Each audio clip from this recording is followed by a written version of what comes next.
Carta aos Hebreus, capítulo de número 10.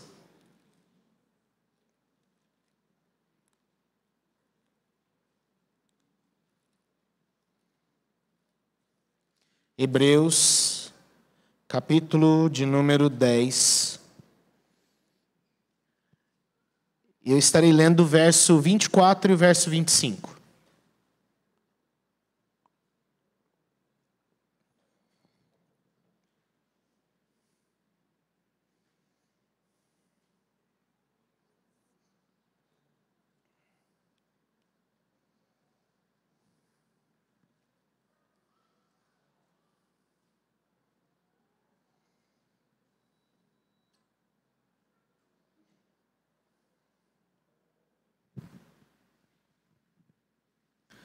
Hebreus 10, 24 e 25.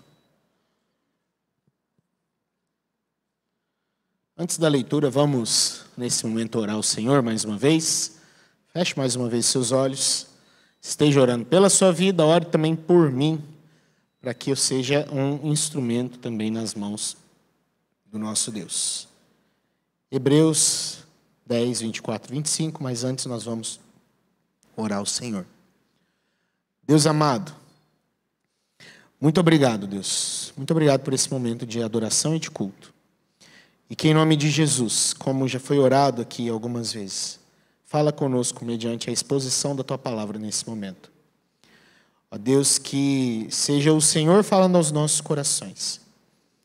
Ó Pai, que não venha ser a minha voz, não venha ser, ó Pai, as minhas capacidades, mas o Espírito Santo do Senhor a ecoar a Tua palavra em nossos corações e aplicá-la às nossas vidas. É o que nós te pedimos nesse momento. Ó Pai, que o Senhor nos console, conforte, exorte, mas que não saiamos daqui igual, mas sim transformados por Ti. É o que oramos em nome de Jesus. Amém e amém. Meus queridos, hoje nós estamos encerrando mais uma série de mensagens. No início do mês, nós apresentamos uma pergunta muito importante. E a pergunta é: como ser uma igreja saudável? Essa foi a pergunta que foi lançada para nós, lá no início do mês de julho. Como ser uma igreja saudável? E diante dessa pergunta, nós tentamos entender o que a Bíblia nos mostra sobre os passos importantes para que eu e você venhamos ser membros dessa igreja. Venhamos ser também saudáveis. Aliás, nós somos a igreja do Senhor Jesus. Então são passos importantes para todos nós. Em primeiro lugar, nós vimos lá no início do mês, nós vimos que uma igreja saudável, ela precisa ser primeiramente bíblica. Foi isso que nós vimos. E percebemos o que a Bíblia nos apresenta como a essência dessa igreja. Foi isso que nós vimos. Depois nós observamos no segundo domingo que a igreja saudável, ela aprende a resolver os seus conflitos. Nós aprendemos também que a igreja saudável, ela vive em unidade. E hoje nós vamos encerrar esta série percebendo que a igreja saudável, ela vive para a edificação do próximo. É para isso que ela vive. Então o tema da nossa mensagem de hoje é esse: vivendo para a edificação do próximo. É sobre isso que nós vamos falar nesse dia. É sobre esse tema tão importante para todos nós. E o texto que nós vamos observar para aprendermos um pouco mais é o que nos diz aqui em Hebreus capítulo 10, verso 24 e verso de número 25. Diz assim a palavra do Senhor, e eu peço que você acompanhe aí na sua Bíblia. Consideremo-nos também uns aos outros, para nos estimularmos ao amor e às boas obras. Não deixemos de congregar-nos, como é costume de alguns. Antes façamos admoestações, e tanto mais quando vedes que o dia se aproxima. Vamos ler juntos agora? Vamos lá? Consideremo-nos também uns aos outros para nos estimularmos ao amor e as boas obras. Não deixemos de congregar-nos, como é costume de alguns. Antes, façamos admoestações, e tanto mais quanto vedes que o dia... Amém. Nós estamos, queridos, num ponto de virada dessa carta magnífica, que é a carta aos Hebreus. Essa carta é uma carta muito importante. Muito importante. Apesar de não sabermos quem é o seu autor, apesar de não sabermos muito bem quem é ele, mas é uma carta magnífica e que traz para nós verdades surpreendentes. Nós podemos dizer, como você observou, nós estamos num ponto de virada. Então quer dizer que alguma coisa está mudando aqui nessa carta. Talvez um assunto esteja mudando. E realmente não é muito bem o assunto, mas a forma como esse assunto está sendo apresentado aqui nesse momento, no capítulo de número 10, lá no início do capítulo de número 10, as coisas começam a mudar dentro da carta aos Hebreus. O que eu estou querendo dizer com isso? É que essa carta ela é dividida em 2 blocos grandes. O primeiro bloco ele começa lá no capítulo 1 e ele vai até o verso 28 do capítulo 9. E nós temos agora, a partir do capítulo 10, principalmente a partir do verso 18 do capítulo 10, nós temos agora um outro bloco se iniciando dentro dessa carta. O primeiro bloco, o escritor de Hebreus, ele se detém em apresentações de temas teológicos que são muito importantes para o entendimento dessa carta. É uma grande compreensão da teologia da igreja primitiva. É o que é apresentado aqui no início da carta. É o que o escritor ele nos mostra. A superioridade de Jesus sobre a lei mosaica. É um dos temas abordados aqui dentro dessa carta. Ele nos fala também sobre o novo pacto e dizendo que o antigo pacto, a antiga aliança se completa em Cristo Jesus e que agora a partir de Cristo Jesus, essa nova aliança, ela se inicia. Assim agora o escritor, após apresentar todo esse ponto teológico da carta, ele nos passa agora a exortar e desafiar para que eu e você possamos permanecer fiéis a Jesus.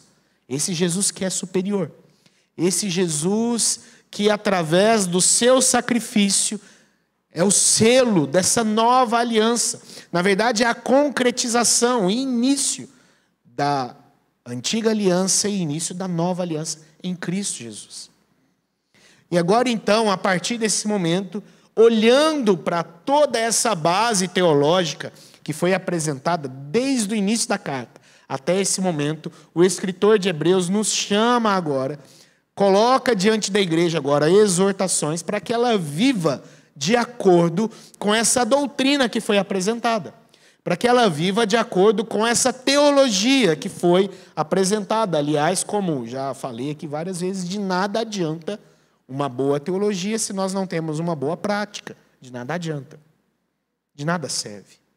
Então agora, diante disso, ele nos coloca exortações. O grande objetivo aqui é trazer dentro dessa humanidade caída aqueles que se arrependeram, aqueles que confessam e professam a sua fé em Jesus Cristo, a viverem desse modo.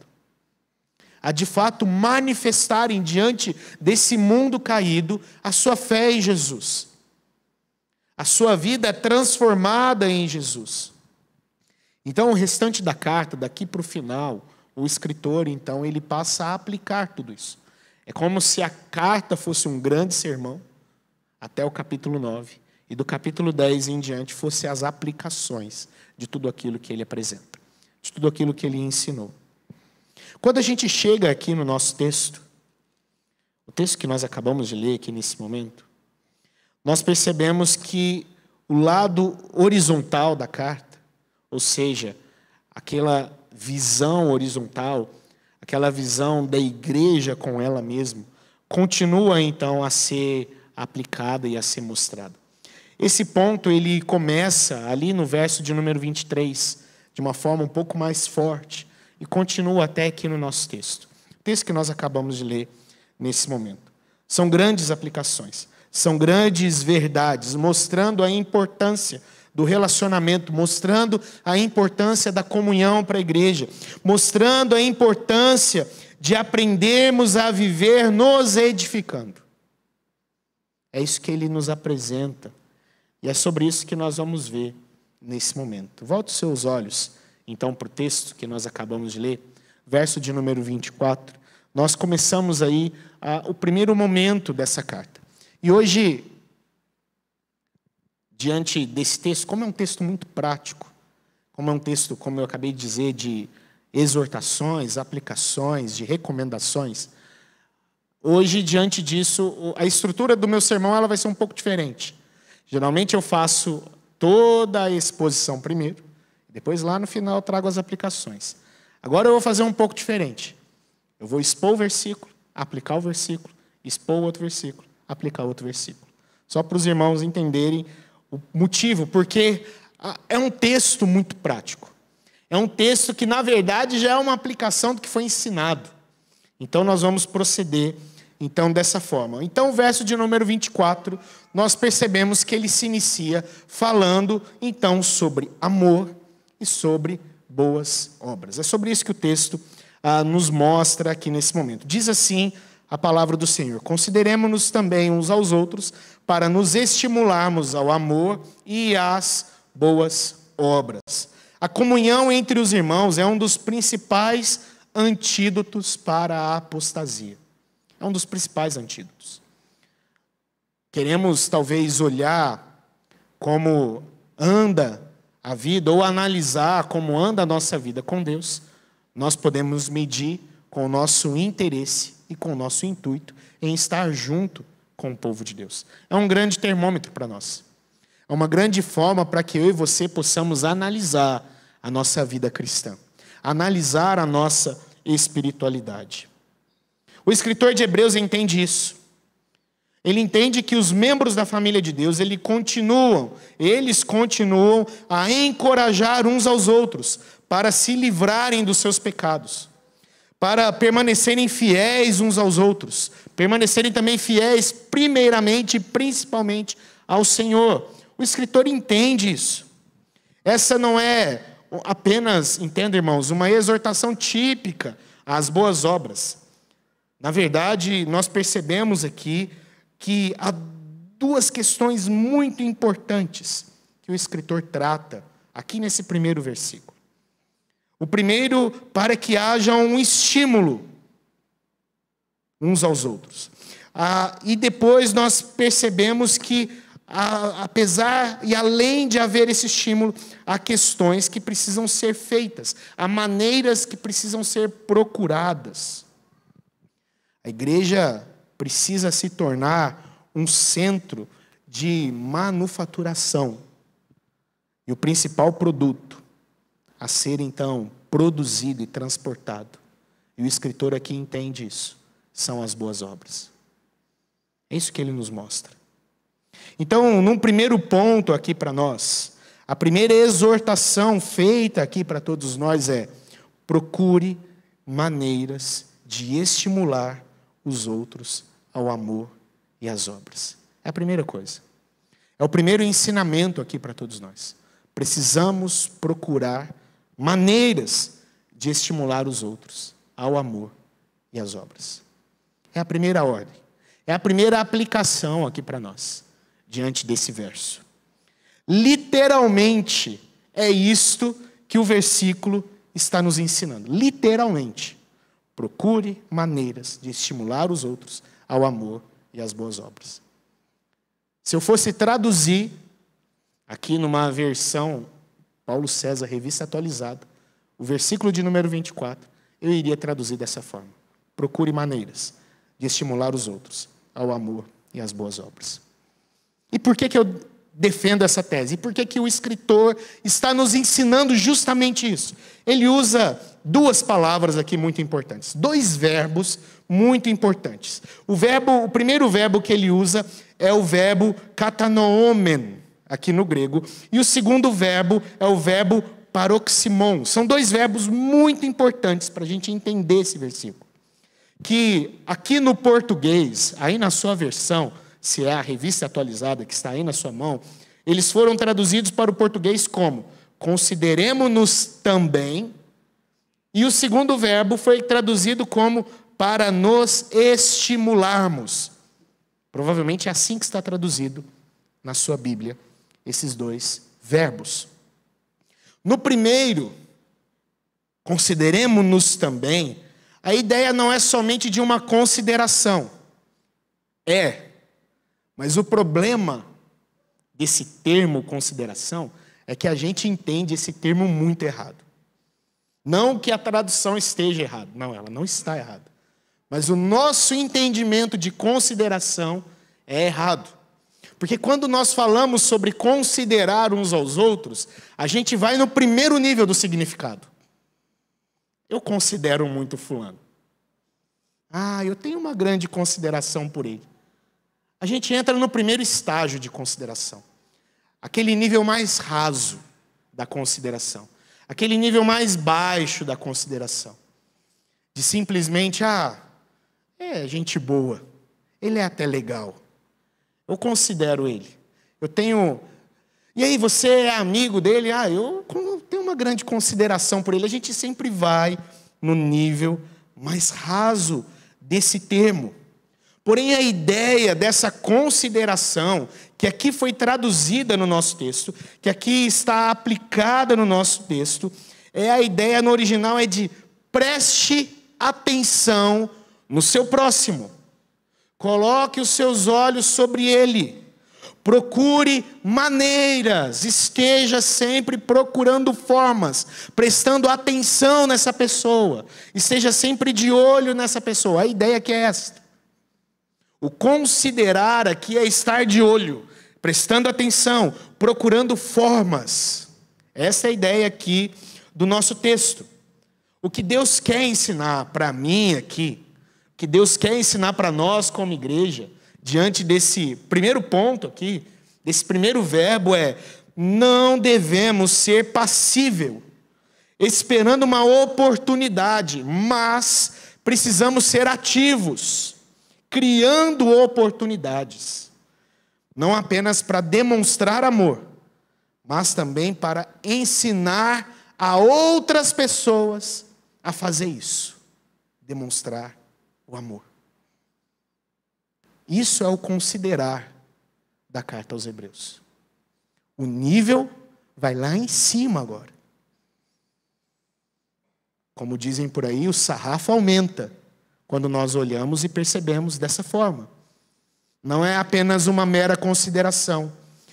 Quando a nossa vida em relação ao outro ela é colocada em jogo, nós não podemos ser passíveis esperando uma oportunidade de demonstrar o amor de Jesus a essa pessoa. O que o texto nos ensina sejam ativos, criando as oportunidades para demonstrar o amor de Deus para essas pessoas. Isso é o consideremo-nos uns aos outros. A coisa sobe de nível aqui. A coisa sobe totalmente de nível. E ainda fica mais evidente quando a gente vai para o outro verbo. O segundo verbo, que foi traduzido aí para nos estimularmos, esse verbo que vem na sequência, ele poderia ser traduzido como incitar uns aos outros a uma revolução, transformação, mudança. Essa é a ideia do verbo no seu original. De você estimular. É você incitar uma mudança. É você provocar uma transformação. É de você provocar uma revolução na vida dessa pessoa. Uma revolução que o texto vai nos dizer de amor e de boas obras. É sobre isso que o texto nos ensina. O autor, ele quer aqui não só que sejamos ativos, mas também ele quer que eu e você tenhamos expressões visíveis do amor profundo que une a igreja. para fazer com que essa igreja exploda e passe a chocar as outras pessoas, à medida que ela demonstra o amor e conduz outras pessoas a uma transformação fundamentada nesse amor e para as boas obras. É isso que o texto nos ensina. Como eu disse, o nível aumenta e aumenta muito aqui para nós. É sobre isso que o texto nos ensina. Entenda isso. As pessoas precisam estar em choque quando elas presenciam a nossa união. É isso que Deus ensina para nós aqui hoje. É isso que o autor escreve para esse povo, para essa igreja. As pessoas precisam ficar chocadas ao ver a união de vocês. Como vocês amam uns aos outros. Como vocês procuram de forma ativa demonstrar esse amor. E conduzir as pessoas com as suas obras e também a elas com as obras delas. Uma demonstração da fé e da teologia que nós temos. Lembra que eu disse que esse é o ponto de virada onde ele aplica tudo o que ensinou antes?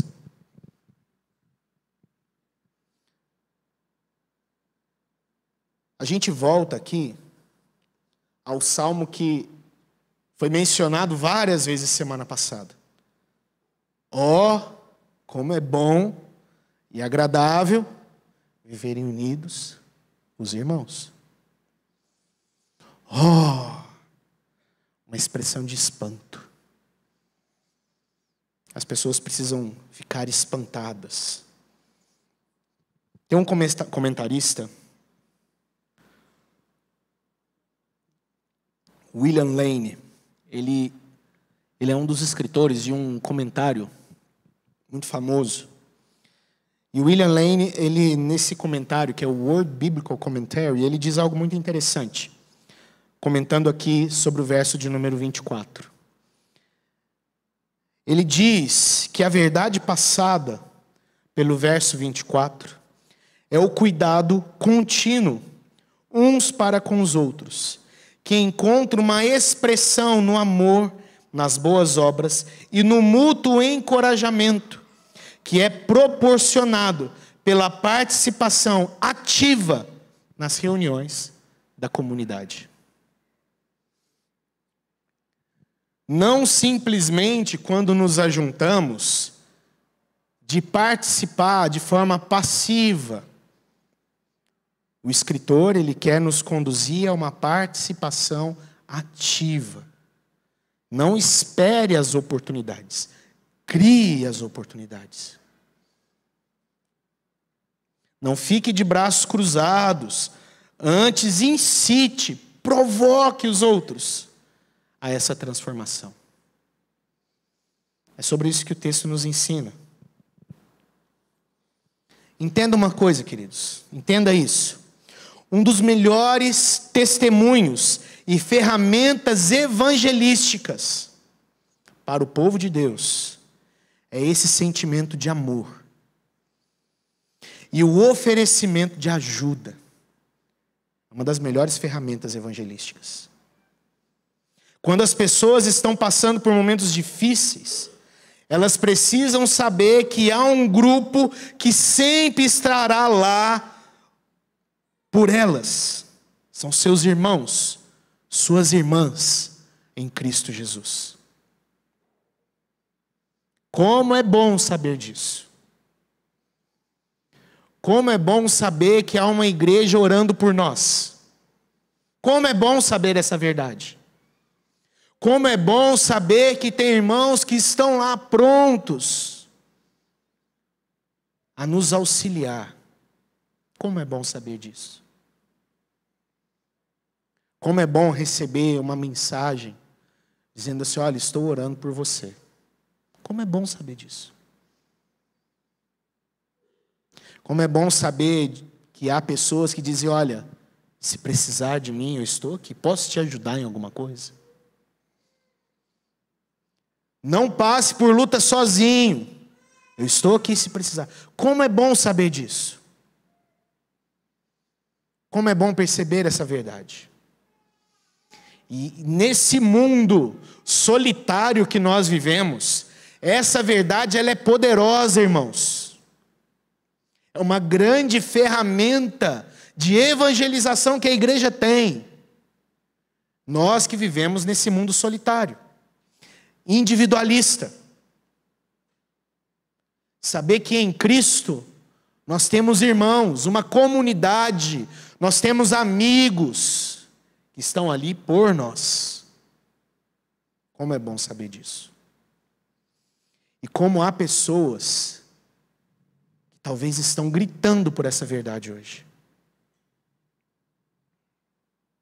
Mas antes de eu continuar, eu queria ligar um sinal de alerta aqui para todos nós. Aqui é um recado, não estou acusando ninguém não, tá, irmãos? Por favor, pelo amor de Deus. Mas aqui é um recado para aqueles que são intrometidos. Esse texto não tem nada a ver com isso. Não tem nada a ver com você ser intrometido na vida das pessoas. Esse texto não tem nada a ver com você ser encherido. Não é isso que o texto está dizendo, não. Tem pessoas que só querem saber da vida alheia. Só querem saber da vida alheia. Liga, irmão, tá com problema no casamento, me conta aí, vou orar por você. Mas o interesse é só saber da vida alheia. Querido, isso é pecado. E precisa ser confessado. E você precisa procurar irmãos sérios, que querem ajudar mesmo, e pedir auxílio para eles, socorro para eles. Isso aqui não é intrometer na vida das pessoas. Isso aqui não é especular a vida das pessoas. Ficar especulando, se intrometendo na vida das pessoas é pecado. E nós não podemos viver dessa forma. O texto fala sobre, de fato, nós nos colocarmos como auxílio, demonstrando o amor de Jesus. Apresentando e derramando e exercendo e mostrando a essas pessoas obras, frutos desse amor. E o ser encherido não é. Não é. O verso ele encerra dizendo que nós precisamos estar, então, procurando maneiras de incentivar a prática do amor e das boas obras na igreja. Esse amor, queridos, é um sentimento profundo, intenso, repleto de cuidado, de doação, que nos molda, que nos aperfeiçoa, segundo o padrão de Cristo Jesus. As boas obras, elas são agora a demonstração, a visibilidade desse sentimento profundo. Dessa decisão profunda de querer ser como Cristo. Se eu tenho a decisão profunda de querer ser como Cristo, moldado por esse amor, as boas obras são a manifestação dessa decisão profunda de ser como Jesus. Em momento algum, a Bíblia ela vai nos ensinar que as boas obras são o motivo pelo qual eu e você somos salvos. Mas a Bíblia sempre nos ensina que as boas obras, elas são a demonstração visível da nossa salvação. É isso que o texto nos ensina. É o oposto da forma como a nossa sociedade funciona nos dias de hoje. É o oposto da maneira de funcionar desse mundo secular. Lá o clima, no mundo, o clima é de reivindicar, é de se gratificar, é de tomar as coisas. Em Cristo, o outro sempre é colocado em primeiro lugar. É sempre o amar o próximo como você se ama. Esse é o padrão de Cristo. Esse é o molde de Jesus Cristo. A pergunta é, ao invés de perguntar o que você pode fazer por mim, a pergunta é o que eu posso fazer por você. É o modelo do padrão de Deus. Romanos 5, verso de número 8, o apóstolo Paulo ele diz algo importante. Mas Deus prova o seu próprio amor para conosco, pelo fato de ter Cristo morrido por nós. Nós podendo dar a ele alguma coisa? Não. Paulo diz, sendo nós ainda pecadores, não tendo nada para oferecer. Nada. Mas porque tanto nos amou, João vai nos dizer no capítulo 3, Deus deu o seu Filho. Verso de número 25, o último verso aqui do nosso texto. O texto vai falar sobre o congregar, sobre a comunhão, sobre o estar junto. Enquanto o verso de número 24 nos diz o que precisa ser feito, o verso de número 25 ele vai nos dizer como isso precisa ser feito. Como?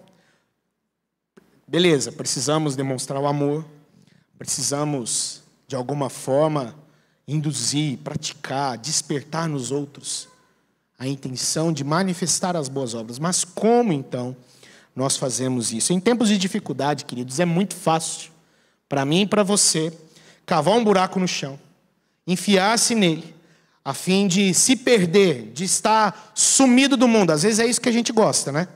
Em momentos de dificuldade, fechar a porta do quarto, apagar a luz, ninguém me chama, não vou atender telefone, celular desligado. Às vezes é isso que a gente quer. Sumir, desaparecer. Né?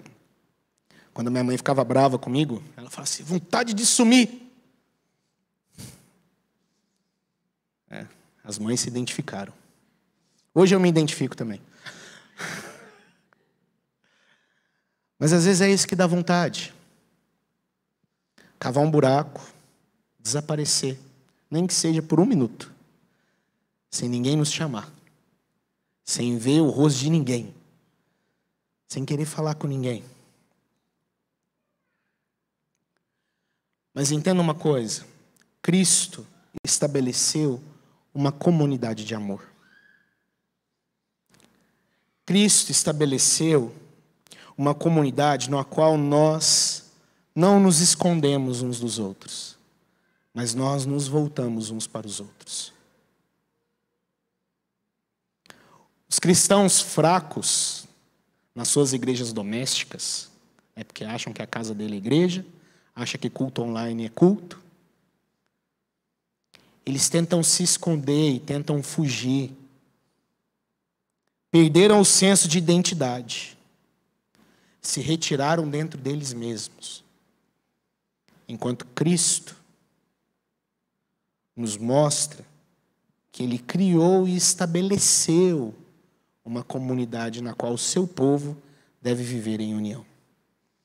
Na qual o seu povo deve viver junto. E aqui nós percebemos então a segunda aplicação do texto para nós. E última aplicação do texto. Lute para não negligenciar a convivência da igreja. Esse é o modo pelo qual nós apresentamos o amor e essas boas obras. É na vida e na convivência da igreja de Jesus. Os santos são uma família e devem viver como um, mantendo uma unidade, suprindo uns aos outros.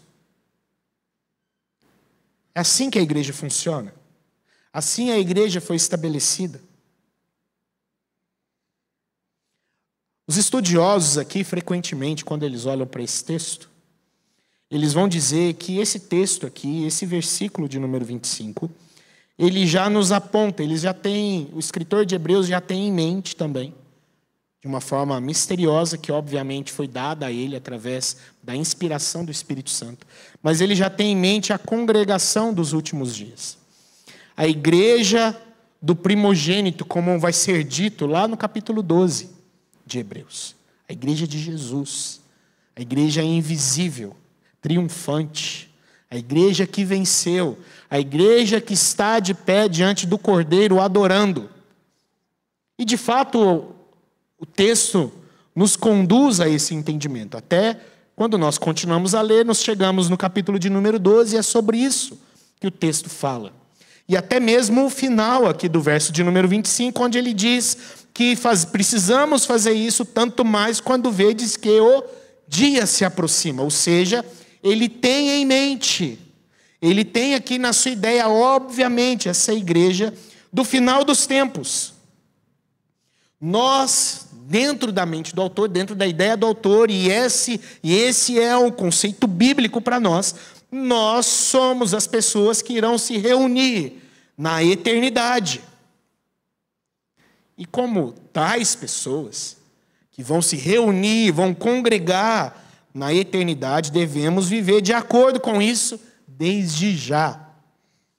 Eu disse aqui, eu acho que foi lá no primeiro sermão dessa série, que muitos querem, almejam, sonham com a comunhão eterna nos céus, mas rejeitam com todas as forças a comunhão da igreja hoje. Na cabeça do autor não faz sentido. E de fato, do ponto de vista de Deus, isso não faz sentido. Rejeitar a comunhão do agora e almejar a comunhão futura. Como assim? Como assim? Nossos serviços, então, como igreja hoje, o nosso culto, as nossas manifestações aqui, as canções que nós cantamos, os louvores que nós prestamos, as orações que nós fazemos, o culto que nós prestamos a Deus hoje já são um vislumbre do céu. É como se fosse a entrada. É como se fosse ali uma pequena porção. Como se fosse isso.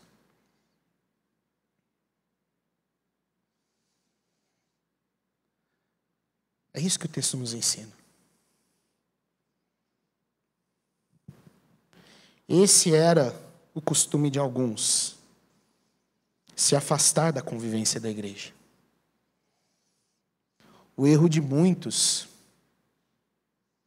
da época do escritor, e é o erro de muitos hoje. Nós pensamos que somos fortes o suficiente. A gente acha isso. A gente tem uma cisma de grandeza, de força. Nós pensamos que nós somos fortes o suficiente para prosseguir sozinho. Mas, na verdade, nós estamos, de fato, demonstrando a nossa fraqueza para todas as pessoas. De, às vezes, como nós falamos nos sermões passados, de não querer resolver os nossos conflitos. De não querer ter unidade. Estamos demonstrando a nossa fraqueza. Não, eu consigo viver o meu cristianismo sozinho. Eu e Deus lá em casa a gente se resolve. Não, não resolve. Não resolvemos. Na verdade, isso só demonstra a nossa fraqueza. Não demonstra o quanto somos fortes. Como povo de Deus dos últimos dias, a nossa tarefa, então, é encorajar uns aos outros. E agora entenda uma coisa. Cada um de nós passa por períodos de desencorajamento. Cada um de nós. Passamos por momentos de derrota. E precisamos que os nossos irmãos e irmãs em Cristo despertem nessas horas. Nos ajudem a perceber que não estamos sozinhos. E que não podemos nem sequer nos atrever a estar sozinhos em tais momentos. Nós não podemos. Precisamos entender isso. Todos nós passamos, queridos. As dificuldades, elas sempre vão bater na nossa porta. É uma realidade. Então nós, como igreja, como foi dito no versículo anterior, não precisamos esperar momentos acontecerem. Precisamos estar alertas. considerando uns aos outros, olhando uns para os outros, para já buscar de pronto esse encorajamento. E você que passa por momentos assim de grande dificuldade, de profunda tristeza, não se atreva a ficar sozinho. Deus nos deu uma comunidade, por imperfeita que ela seja, por difícil que ela seja, mas que mesmo diante de tudo isso, Ele a usa como um instrumento nas nossas vidas. Por isso Ele nos diz aqui para exortarmos. O termo usado aqui, como eu traduzi os 2 versos lá do verso 24, eu vou traduzir esse aqui do verso 25 também. O termo aqui que ele usa é o paracaléu, que é esse exortar. Esse verbo ele traz 2 pensamentos, 2 ideias para nós. Ele traz uma ideia negativa e uma ideia positiva. A negativa no sentido de essa exortação ser de fato aquela exortação quando a pessoa está errada. E precisa às vezes tomar um puxão de orelha. Precisa às vezes ser chamada num canto. Precisa ser disciplinada. A igreja precisa estar pronta para isso. Há momentos que precisamos ser, sim, disciplinados, corrigidos. E esse exortar, ele traz esse sentido. Dessa disciplina, dessa correção, quando nós falhamos, quando nós estamos no erro. Mas o texto também traz a ideia também positiva, de ser uma exortação que encoraja, que incentiva. É ver alguém fazendo algo bom, e dizer assim, irmão, continue firme, prossiga. Encorajar uns aos outros. Animar uns aos outros. Tem gente que acha errado elogiar, encorajar. Não, a pessoa está fazendo mais que obrigação. Mas o texto nos diz que isso é bíblico. Encorajar uns aos outros, animar uns aos outros, incentivar uns aos outros, dar honra a quem merece honra. A Bíblia nos ensina isso. E aqui eu quero ligar mais um sinal de alerta.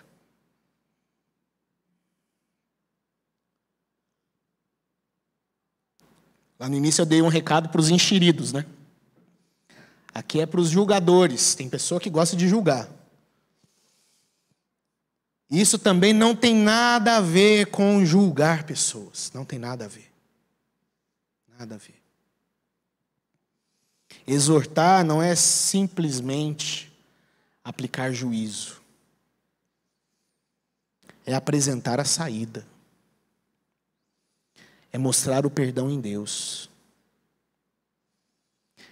Isso quando um caso de alerta, de erro. O exortar aqui é um incentivo. Às vezes quando há desânimo. Ou até mesmo para incentivar com que a pessoa continue a trabalhar para o Senhor. E essas verdades, queridos, nós encontramos quando nós estamos juntos. É o que o texto nos mostra. Então, como nós vivemos como uma igreja saudável? Foi a pergunta que nós fizemos lá no início da nossa caminhada do mês de julho. Como nós vivemos? Nós vivemos como uma igreja saudável sendo uma igreja bíblica. Nós vivemos como uma igreja saudável resolvendo os nossos conflitos.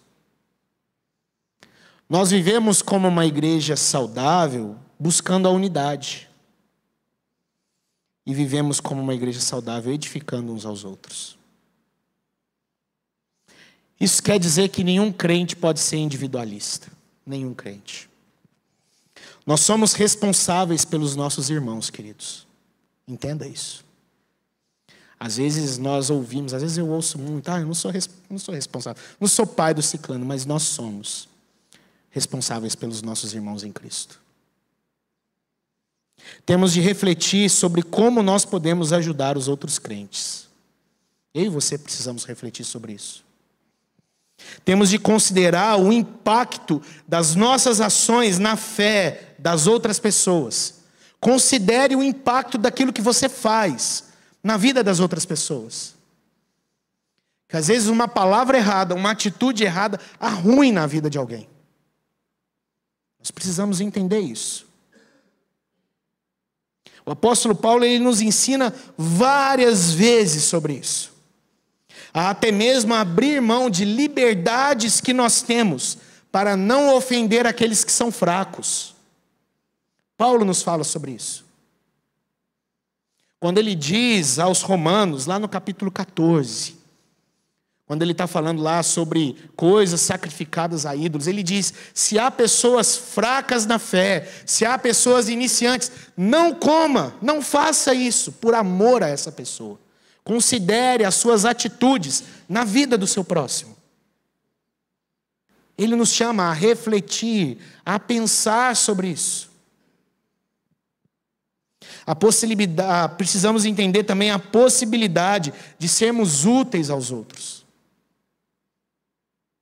Assim como nós lemos aqui na nossa liturgia, de que os nossos dons, os talentos dados a nós por Deus, é para que possamos ser instrumento. É Deus me usando como um instrumento para Ele e para edificar o outro. Então procure sempre possibilidade de você ser útil na vida das pessoas. Encorajando as pessoas. Cuidando para que eles estejam firmes à medida que eles se aproximam de Deus e à medida que o dia do Senhor chega mais perto. Porque ele se aproxima, é o que diz aqui o texto. Nós somos essa igreja dos últimos tempos. O escritor de Hebreus já tinha esse pensamento. Nós somos, a partir do momento que Jesus foi ascendido aos céus, ali se iniciou o fim dos tempos. Eles eram essa igreja, nós somos essa igreja do fim dos tempos. E tudo isso, conforme ele nos mostra, já é um excelente motivo para eu e você estarmos juntos. Para eu e você não deixarmos de congregar, como é costume de alguns. Para irmos às reuniões da igreja, para estarmos juntos no domingo, e até mesmo nas reuniões que nós temos como departamentos, jovens, mulheres, homens. É um grande incentivo para todos nós. Sermos encorajados. Percebermos o amor de Deus. Sermos incentivados. Precisamos entender essas verdades, queridos. Precisamos, então, diante de tudo isso, como nós aprendemos, procurar maneiras de estimular uns aos outros no amor e nas obras. E também lutar para não negligenciar a comunhão, o estarmos juntos, a convivência como igreja. Que nós podemos lutar por isso. Nós precisamos entender que nós não podemos abrir mão. Por mais que seja difícil, por mais que seja complicado. E nós temos conflitos, inúmeros conflitos, inúmeras dificuldades. Quando nós olhamos lá para Gênesis e percebemos ali a narrativa da Arca de Noé, pense estar dentro daquele barco. Vários e vários dias, talvez sem dormir direito, com aquele cheiro de bicho, apertado, tudo junto no lugar, aquela chuva que não parava, aquele mau cheiro, aquela barulhada. Mas havia a bênção de Deus ali dentro. Havia salvação ali dentro. Havia a graça de Deus dentro daquele barco. Mesmo estando difícil estar lá dentro. Que nós possamos buscar sempre estar juntos. Que nós não venhamos deixar de estar juntos. E que prossigamos sempre nos encorajando, nos incentivando. ponderando as nossas ações na vida das outras pessoas. Em nome de Jesus. Amém? Nós vamos ficar de pé nesse momento. E nós vamos